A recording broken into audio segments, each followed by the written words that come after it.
name is Asaalah Muhammad, and today I'm going to be doing a video presentation for a certain class called Africa Codes.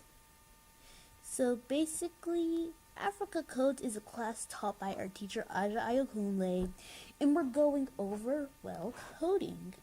So what exactly is coding? Well, computer coding is a system of signals used to represent letters or numbers in transmitting messages.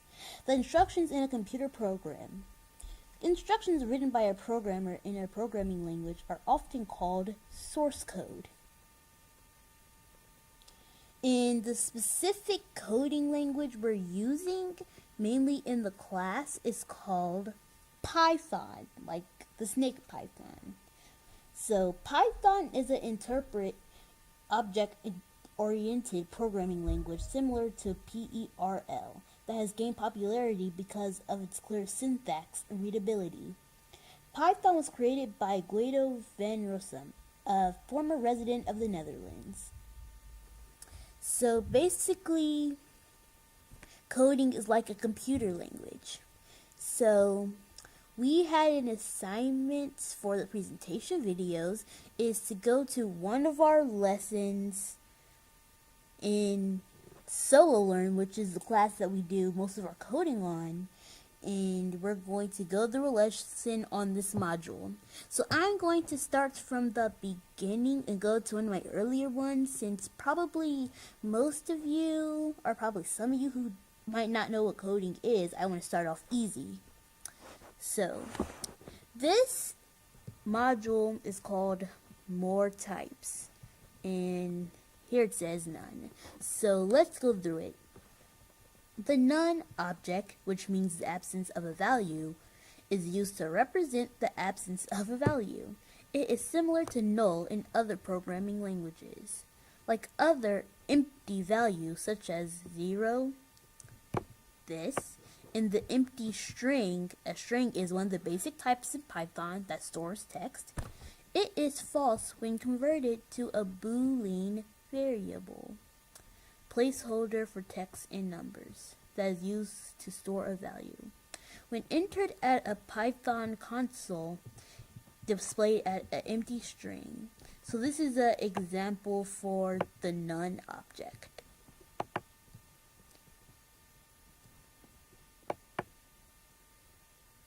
So, here's a question for us. What is none often used to represent? It is represent the absence of a value.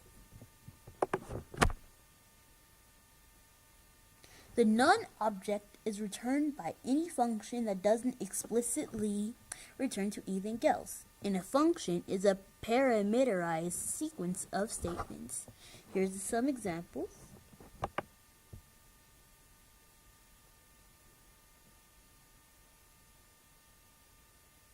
So here's something that we need to do. Now I will be completely honest with you. We will just guess this. So yes, I got this wrong. And something that you want to do whenever you're coding, you want to do this. If you don't know the answer, or you got the question wrong. So one thing you could do is copy and paste the question into the chat. So we will get the answer. So it turns out the answer was 1. So now that we did a lesson on here, we are going to go to Raspberry Pi. So basically, Raspberry Pi is a little software that you can buy on Amazon or whatever, and it's really cool. If you're really good and you learn a bit of coding, then you probably do really good on Raspberry Pi. You can make lots of cool things. And we also had been assigned to show you something that we really want to do with Raspberry Pi. So here's what I want to do. Basically, as you can see, it's pretty obvious. It's a game console. And you can use Raspberry Pi to make one of that. And that's why Raspberry Pi is so cool. You can make lots of things. As you could see from here, you could even make a little laptop. So that's pretty cool. So if you are really good at coding and you studied hard enough, chances are you can make cool stuff like this. So that's it for my coding presentation. I hope you learned about coding, Python, and Raspberry Pi. I hope you learned a little something from the lesson I showed you guys. Thank you. Bye.